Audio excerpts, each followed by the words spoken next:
Dream थी, एक जो सपना था, वो अभी उसको सामने लाना चाहिए। फिर इस बारे में और पढ़ा और तब खान स्टडी ग्रुप भोपाल में सेंटर वहाँ पे जैसे शुरू हो गया था, तो मेरा जो फाउंडेशन कोर्स है मैंने वहाँ से किया। और इस एग्ज़ाम के बारे में जो चीज़ें मुझे 1-2 साल में समझ में आई हैं, वो कुछ चीज़ें मैं आपसे शेयर करना चाहती हूँ। सबसे पहली चीज़ जो पहले जय और रचना हम दोनों बोल चुके हैं कि कंसिस्टेंसी। आप अगर दिन में, कई बार हमसे सवाल पूछते हैं कि आप कितने घंटे पढ़ाई करते हैं, तो देखिए घंटे मैटर नहीं करते। कोई 17-18 घंटे हमें नहीं पढ़ना है, इतना हम पढ़ भी नहीं सकते। एक दिन पढ़ सकते हैं, दूसरे दिन नहीं पढ़ पाएंगे। 5 से 6 घंटे ही आपको देने हैं या उतने निकालने हैं, पर वो जो वक्त आप अपनी पढ़ाई को देते हो, वो कंसिस्टेंटली आपको रोज़ उतना ही अपने पढ़ाई को देना है। Consistency is the key, that is the first and the most important thing जो आपको ध्यान में रखनी है। दूसरी चीज़ इस एग्ज़ाम में मुझे लगता है इक्वली इम्पॉर्टेंट है, क्योंकि ये जर्नी लंबी होती है। जैसे एग्ज़ाम ही 1 साल तक चलती है, आप प्रीलिम्स देते हैं, फिर आप मेंस देते हैं, आप इंटरव्यू में जाते हैं पर्सनालिटी टेस्ट के लिए, तो एग्ज़ाम 1 साल तक खुद चलती है। उसके पहले मान लीजिए आप 1-1.5-2 साल पहले से प्रिपेयर कर रहे हो, तो ये जर्नी काफ़ी लंबी रहती है। उस जर्नी में मेंटली अपने आप को मोटिवेट रखना, अपने आप को बूस्ट करते रहना, वो भी इक्वली इम्पॉर्टेंट है। और इसीलिए अपने आप पर भरोसा बेहद ज़रूरी है। You need to have a faith in yourself कि अगर आपने इसमें कदम रखा है, अगर आपने सोचा है कि आप सिविल सर्विस एग्ज़ाम देना चाहते हैं और देंगे, तो आपको ये ठान के उसमें जाना है कि हाँ मैं ये कर सकता या कर सकती हूँ। ये एक अपना मोटिवेशन, अपने साथ एक फेथ, बिलीफ अपने ऊपर आपको हमेशा रखना है। कमिंग टू प्रेपरेशन की कैसे तैयारी करनी है, बहुत सारी बातें आप सुन चुके हैं कि आंसर राइटिंग में कैसे करना होता है, आंसर राइटिंग का स्ट्रक्चर कैसा होना चाहिए। तो मैं शुरू में सबसे पहले ये कहूँगी कि मेरे प्रिपरेशन का बेस 2 चीज़ें रहीं। पहला था करंट अफेयर्स। करंट अफेयर्स इसलिए मैंने उसी से शुरुआत की क्योंकि करंट अफेयर्स सबसे इंटरेस्टिंग पार्ट होता है। कई बार आपको हिस्ट्री कभी बोरिंग लगेगी, कई बार आपको लगेगा ज्योग्राफी इतना, कभी हर किसी के अपने अपने फेवरेट्स होते हैं। तो मुझे वो 2 सब्जेक्ट्स लगते थे कि यार इतना मन नहीं करता है, लेकिन न्यूज़पेपर्स और करंट अफेयर्स में जो भी नया चल रहा है वो मुझे हमेशा इंटरेस्टिंग लगता था। इंटरनेशनल रिलेशंस में क्या हो रहा है, क्या सोशल रियलिटीज़ हैं, कहाँ क्या हुआ, उसका क्या इम्पैक्ट पड़ेगा एडमिनिस्ट्रेशन पे और हमारे कंट्री पे, तो उसको आप अपना एक बेस बना सकते हो। आप करंट अफेयर्स बेस प्रिपरेशन कर सकते हैं, इसलिए भी क्योंकि अगर आप मेंस एग्ज़ाम देखेंगे तो काफ़ी डायनामिज्म आ गया है, केवल प्रीलिम्स में नहीं बल्कि जनरल स्टडीज़ पेपर 2, पेपर 3 में भी आप देखेंगे कई सारे ऐसे सवाल हैं जो करंट इवेंट्स से इंस्पायर्ड होते हैं, उन पे बेस्ड रहते हैं। तो जब आप न्यूज़पेपर बेस्ड, करंट बेस्ड पढ़ाई करते हैं तो वो आपका प्रिपरेशन वहाँ से भी कवर हो सकता है। दूसरी जो चीज़ मैंने जिस पे बहुत फोकस किया वो थी आंसर राइटिंग। तो आंसर राइटिंग का जैसे खान सर बता रहे थे कि आंसर राइटिंग की प्रैक्टिस बहुत की, तो उसके पीछे मेरा ये था कि जब मैं हमेशा प्रीलिम्स का कोई भी पेपर टेस्ट देती थी, हम मॉक टेस्ट देते हैं, तो मॉक टेस्ट देती थी तो हमेशा मेरे मार्क्स करीब 90 to 110, 120, इससे ऊपर मेरे कभी मार्क्स नहीं जाते थे। तो मुझे हमेशा ये डर था कि यार प्रीलिम्स में कहीं मेरा कुछ, क्योंकि कट ऑफ भी इसी कुछ रेंज में जाता है, तो हमेशा लगता था कि यार कुछ गड़बड़ यहाँ ना हो जाए। लेकिन जब मैंने आंसर राइटिंग की और मेंस एग्ज़ाम के बारे में जाना, तब मुझे लगा कि आंसर राइटिंग एक ऐसी चीज़ है, मेंस एक ऐसा फेज़ है सिविल सर्विस एग्ज़ाम का जहाँ पे आप अच्छे से तैयारी कर सकते हैं। And if you have written the answers, if you know कि you have covered the points well, if you have included उसमें कुछ आपने facts, international reports, government schemes, आपने कुछ ऐसे उसमें सॉल्व भी डाला है, तो जो रिजल्ट आएगा वो सेटिस्फैक्ट्री ही आएगा, अच्छा ही आएगा। तो मेंस एक ऐसा पार्ट है जिस पे आप काफ़ी बैंक ऑन कर सकते हो। मैं जब पर्सनालिटी टेस्ट भी मैंने दिया, तो इस बार भी आप नंबर्स देखेंगे तो आसपास की रैंक के हिसाब से मेरे नंबर्स उसमें कम हैं, लेकिन it is just the general studies and the answer writing part, जो मेंस के जो वो है मार्क्स हैं या मेंस का जो एक फैक्टर रहा, वो मेरे लिए सबसे ज़्यादा इंपॉर्टेंट डिसाइडिंग फैक्टर रहा है। तो अपना एक्सपीरियंस यही बताऊंगी कि आंसर राइटिंग पे आप विशेष फोकस कीजिए। जैसा स्ट्रक्चर आपको बता ही चुके हैं कि इंट्रोडक्शन में कैसे आपको शॉर्ट रखना है, बॉडी एंड देन कंक्लूजन, उसमें छोटी चीज़ जैसे मैं अभी मेंशन कर रही थी, आप एक इंश्योर कीजिए कि देखिए जो भी एग्जामिनर आपकी कॉपी चेक कर रहे हैं वो दिन में 10, 15, 20 कॉपीज़ चेक कर रहे हैं, तो उन सब से आपको अलग कैसे आप अपनी कॉपी दिखा सकते हो, ये चीज़ आपका प्रेजेंटेशन और आप जिस तरीके से आंसर लिखते हो कंटेंट को, वो मैटर करेगा। आप इंश्योर कर सकते हैं कि आपके आंसर में कुछ फैक्ट्स, गवर्नमेंट की स्कीम्स, कुछ कमिटीज़ बैठती हैं, जैसे एक प्रिवेसी पे justice BN Shri Krishna committee की रिपोर्ट आई है, तो आप मान लीजिए आपको कोई प्रिवेसी पे सवाल आ गया तो आपने उन कमेटी का नाम कोट कर दिया। ऐसे बहुत सारी कमिटीज़ होती हैं।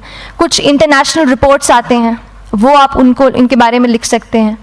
इंडिया का मैप आप बना सकते हैं। मैंने सीख लिया था कि 10-15 सेकेंड्स में कैसे जल्दी से मैप बनाना है और उस पर कैसे पॉइंट कुछ करना है, कुछ लोकेट करना है। तो ये कुछ ऐसी चीज़ें हैं जो आपके आंसर्स को एनरिच करेंगी और प्रेजेंटेबल बनाएंगी। तो इस तरीके से आंसर्स पे जैसे हम क्लास करते हैं, लेकिन उसके साथ साथ आपको ये कोशिश करनी है कि 1 से 2 आंसर पर डे आपको ज़रूर लिखने ही लिखने हैं, apart from the test series that you are doing. Answer writing से 2-3 चीज़ें होती हैं, ना केवल हमारी एक लिखने का हमें समझ आता है हम क्या लिखते हैं कैसा है, पर हमारा कॉम्प्रिहेंशन भी इम्प्रूव होता है।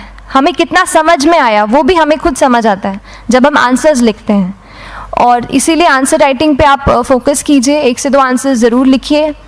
और आंसर राइटिंग के बाद the third pillar of my preparation जो काफ़ी इंपॉर्टेंट जिसने रोल प्ले किया, that was tests and test series and मॉक्स।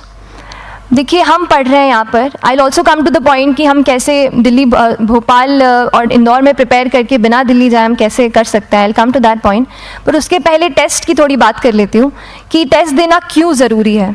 हम ये जो एग्ज़ाम दे रहे हैं सिविल सर्विस की, एक ऑल इंडिया लेवल एग्ज़ाम है and this cut throat competition. तो उसके लिए आप केवल पढ़ते रहें, सारी बुक्स, मटेरियल्स, स्टैंडर्ड ये करंट का सब पढ़ लें, लेकिन अगर आप ये नहीं जज कर पाए कि आपका क्या लेवल है at an all India level, तो चीज़ें समझ में आप नहीं, मतलब आप आगे नहीं बढ़ पाएंगे या सही डायरेक्शन नहीं पकड़ पाएंगे। तो इसलिए आप टेस्ट से घबराइए मत। कई बार टेस्ट का इनर्शिया होता है, ऐसे लगता है कि जब तक पूरा सिलेबस कंप्लीट नहीं कर लूँ तब तक टेस्ट नहीं दूंगा। लेकिन सच में बात ये होती है कि जब तक हम GS के मतलब पेपर देने अंदर भी घुसते हैं ना, तब भी उस सेकंड पे लग रहा होता है कि कुछ छूट गया है हमारा। तो ये चीज़ होगी ही, इसीलिए ये मैं कभी मत सोचिए कि जब तक पूरा सिलेबस नहीं कर लूँ टेस्ट नहीं दूंगा। जैसे आपका एक थोड़ा बेस बन जाता है प्रिपरेशन का, आप टेस्ट दीजिए, चाहे वो प्रीलिम्स का MCQ का टेस्ट हो या मेंस का राइटिंग स्किल की प्रैक्टिस हो, टेस्ट पे आप फोकस कीजिए। उसके बाद टेस्ट केवल देने के लिए नहीं देना है, उसको एनालाइज भी अच्छे से करना है। When you get the answer hints, when you get the answer keys, analyse properly कि आपकी क्या गलती हुई है और उससे भी सीखने की कोशिश कीजिए कि क्या कुछ नया मुझे इस टेस्ट पेपर से या इस आंसर कॉपी से मिल सकता है।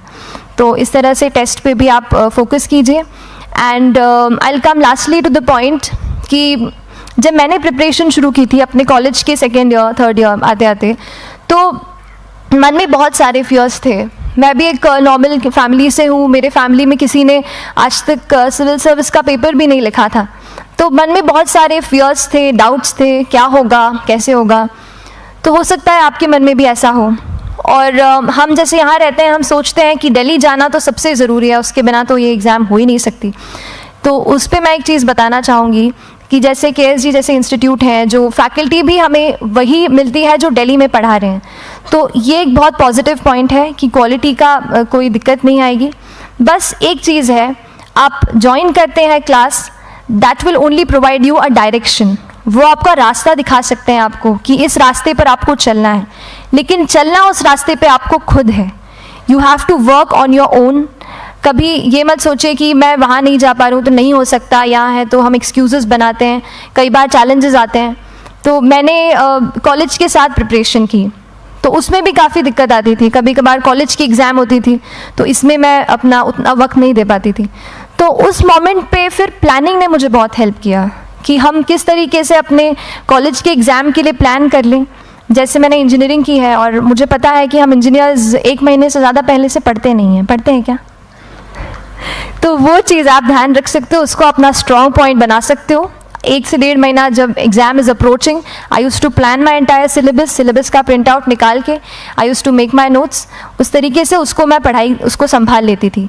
तो whenever you are managing those things together, focus on planning. किस तरीके से आप एक माइक्रो प्लान बनाएं, अपना डेली एक प्लान बनाएं, वीकली टारगेट सेट करें और एक ब्रॉड विजन दिमाग में रखें कि ब्रॉडली आप मंथ्स में क्या कवर करने वाले हैं। अगर आप प्लानिंग अच्छे से करते हैं तो ज़्यादातर पोर्शन आपका वहीं से कवर हो जाता है। और जब आप टारगेट्स बनाते हैं, उनको टिक करते हैं, तो एक सेंस ऑफ कंप्लीशन भी आपको मिलता है कि yes, I am on the right path और मैं सही जा रहा हूँ या जा रही हूँ। तो इस तरीके से प्लानिंग पे भी इक्वली फोकस कीजिए। एंड बस यही सिंगल बिगेस्ट मैसेज मेरी तरफ से यही रहेगा कि आपने अगर ठान लिया है, अगर आप सोचते हैं कि आप ये एग्ज़ाम क्रैक कर सकते हैं, तो आपको रोकने वाला और कोई नहीं, आप खुद ही हो सकते हैं। तो खुद आप अपनी रुकावट कभी मत बनिए, एक्सक्यूज़ेस मत बनाइए। ऑब्स्टिकल ज़रूर आएंगे, उन्हें आपको चैलेंज करना है। Challenges are meant to be challenged. तो सही तरीके से अपने ऑब्स्टिकल्स को हैंडल कीजिए, और इस एग्ज़ाम में अगर आप सही स्ट्रैटेजी रखते हैं तो आप अपने एक अटैम्प्ट में ही इसको क्रैक कर सकते हैं। एंड एनीवेज आप जो भी अटैम्प्ट नेक्स्ट रखते हैं, दिल में यही रखिएगा कि जो ये मेरा नेक्स्ट अटैम्प्ट होने वाला है, ये मेरा बेस्ट अटैम्प्ट होने वाला है। कभी भी इस एग्ज़ाम को हाफ हार्टेडली मत दीजिए कि चलो दे के देखता हूँ कैसा है पैटर्न का एग्ज़ाम का। अगर एग्ज़ाम का पैटर्न देखना है ना, तो घर पे 3 घंटा टाइम लगा के एग्ज़ाम दे दो, बस केवल पैटर्न देखने के लिए एग्ज़ाम अटैम्प्ट मत कीजिए। जब आप एग्जामिनेशन हॉल में जा रहे हैं या कोई अटैम्प्ट आपने सेट किया है, तो अपना सब कुछ उस एग्ज़ाम को दीजिए, अपना टाइम, एनर्जी, फोकस, जितना भी करेक्ट आप उसमें पॉजिटिविटी डाल सकते हैं उसको दीजिए, एंड पूरी तैयारी के साथ ही इस पेपर को दीजिए, and I am sure that you will succeed. So till then, all the very best to you and good luck. Thank you so much.